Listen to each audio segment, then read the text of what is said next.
Well, it had to happen eventually. The wizard went to Westeros.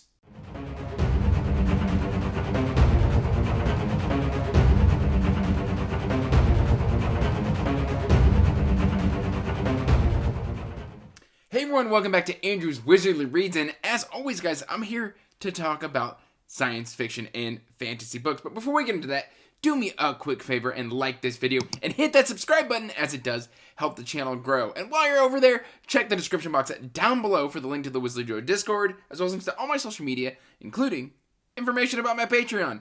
And that said, yes, as the intro states, the wizard finally went to Westeros.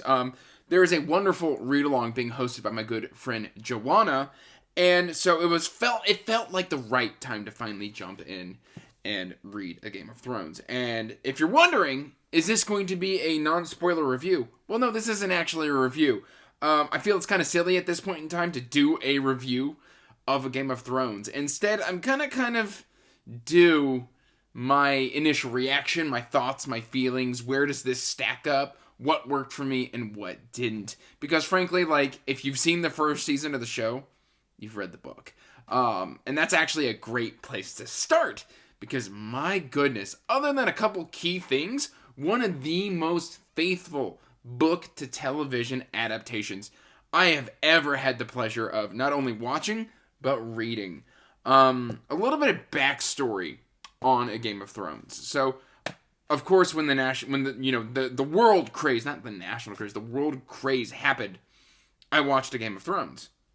And of course, we've got all the disquiet around, season 8 and the redemption that Blood of the Dragon has brought back to the franchise, and it's reinvigorated a lot of the fans. And I was kind of left a little sour, but also around the time that I started, wanting to read the books, I had a loss in my family, so I wasn't in a good spot to be reading something grim, dark, and gritty, like A Song of Ice and Fire. And so I didn't have a good experience. I probably got to when Dany and Drogo first have their first coupling in the book. I didn't like Dany's portrayal in the book because, if the characters are like 4 to 5 years younger in the books than they are in the show. And that is a huge sticking point for me because it made it weird. And so at that time, I DNF'd the book. And since then, I've been very anti-reading these books. And I've finally read the book. And I did an immersion reading, which the book is narrated by Roy Dotrice, who has since sadly passed. Frankly, if you're asking me, and I know you're not, the perfect person to replace Roy Dotrice is Peter Davison, the 5th Doctor from Doctor Who. This guy. If you know him, you know him. If you don't, it's it's David Tennant. Sorry, he's Peter Davison. He's David Tennant, the 10th Doctor's father-in-law.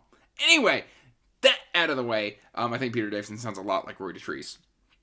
And say what you will about Roy Dotrice. He did a fine performance. His performance was really, really good. However, consistency is an issue because at one point he'll say Cersei, and the other point he'll say Cersei. And yes, there is name inconsistencies rife throughout the book. I understand. Also, I must know, is it Palanquin or Palanquin? Because now I'm questioning my life and grammar in the English language. Granted, I speak very, very bad English, but anyway, I'm getting off topic. I enjoyed Roy Dotrice. I know, and I can understand why people didn't. I thought he did a good job with the audio book. So, I had a good experience. Mostly, I think I'm going to come around on the 4-star range. And that's because this book is darn near God tier when it comes to the lore, the world building, the characterizations, the execution of thoughts and ideas. Where you lose me is in Daenerys' chapters. Because I love when Daenerys is sitting there being the Khaleesi and getting one over on Viserys, her brother. I love those moments. I love when she finally grows up and stands to him. But the sexualization of her is a bit odd, especially towards the end of the book. And of course, there's a couple moments with Viserys and Dany. We're not here to get graphic here on the channel. That really don't sit well with me. The argument can be made that it's included in the book to show how despicable Viserys is. Trust me, you don't need those moments in the book to realize that Viserys is a sack of garbage. It's quite clear he's not a good individual. So that really brought down my enjoyment of the series, is just the sexualization of young children. I did not like that. I do not see the necessity for it. But again, it's here. There's no changing it. But that aside, I mean, granted, I dock the Book of Star for including that, just because I spent so long during those moments just enraged, angry at this book, because it is that good. To just have that sprinkled in there I feel like it doesn't do this story justice, because it really is, oh my gosh, the lore. Like, I mean, we've got, as I understand it, because again, I'm new to the A Song of Ice and Fire franchise. Fire and Blood, the book, is like a history book. That's how rich a world George R.R. Martin has crafted here. There's prequels with Dunk and Egg. There is just so much to explore. This feels like a world, and I can understand why people like Mike and Jimmy love this story. Like, I get it now. Like, I am a convert.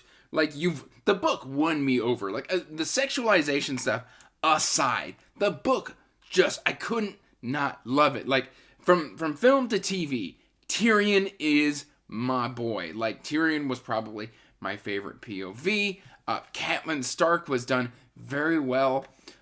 Robb is a little bit more of a cardboard cutout, and Theon, I mean, like, I understand, like, don't get me wrong, like, the actor who does Theon in the show, he makes you want to kick him. Like, you know where. It makes you want to kick him.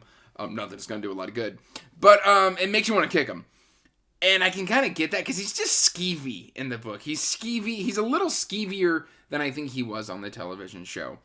But you know, the character that was the absolute standout for me while reading this book is Bran. Because I felt Bran got done dirty in the show. He's just kind of this cripple who maybe has like some Raven stuff going on. But like, he felt like cardboard. And I mean, there's like, there were like things in the later seasons where like Bran, the actor who does Bran's just like straight face, like no emotion, just very cardboard acting. And he just comes alive on the page. He is so fantastic. A character that I liked less was Arya Stark. Now, granted, Arya is still probably one of my favorites from the show. And she just comes down just a little bit. I mean, and that comes from her just being a little bit of a younger character. Just because in the show we're shown that Arya's like already kind of martial for a girl. And here she wants to be martial, but she hasn't quite acquired those skills. So, like, she starts working on those skills here in the book when she meets Cyril Farrell. She doesn't actually have them yet. She just, I mean, don't get me wrong, we've still got the kind of stick fighting and stuff like that, but she doesn't actually have any fighting ability. And so it's one of those things where I'm so glad that I finally gave this gorgeous, gorgeous book a shot, because it really deserved more attention than I have been giving it over the last 6 years. I've been snubbing my nose at A Song of Ice and Fire, Game of Thrones, and I am here to put the record straight that I was wrong. This was a solid 4-star read for me, and honestly, if just the removal of a couple elements, this could have easily deposed my favorite Wheel of Time. Like, I mean, it was just so incredibly good, so vivid. Like, Joffrey's just as big of a sniveling little brat that you just want to clean his clock right upside his... yeah. Characters that I think got, expanded on, at least within the show, would be Jaime Lannister and Braun, not Brom. I'm thinking of like Child Thief, the author, and the artist Brom. I don't know what I'm saying, but those characters felt kind of lesser in my opinion. They didn't do a whole lot on the page. We've still got, of course, Cersei and Jaime being gross together, but I mean, that's neither here nor there. overall, my opinion of this book and this series has gone way up. I am going to be immediately going into, I believe it is A Clash of Kings, which is book 2, in February, because I am just so excited to get caught up on the series. I know Winds of Winter isn't coming anytime soon, but I mean, I can't help but continue the series. And so I get the allure. So I guess this is a response vehicle admitting fault. But at the same time, I do have my critiques of the series. I like some things that this did better than the TV show. I liked some things that the TV show did better than the book. Overall, I think the scales are very well balanced. And frankly, if you have yet to pick up a Game of Thrones, I really think that you should. Granted, if certain things don't bother you. That said, guys, that's really all I've got here for you. I'm super excited to kind of probably bring you a little bit more A Song of Ice and Fire as I continue this journey. That's really all I've got for you today. So till next time, peace out, stay magical, bye. And as always, I want to give a huge thank you to my patrons.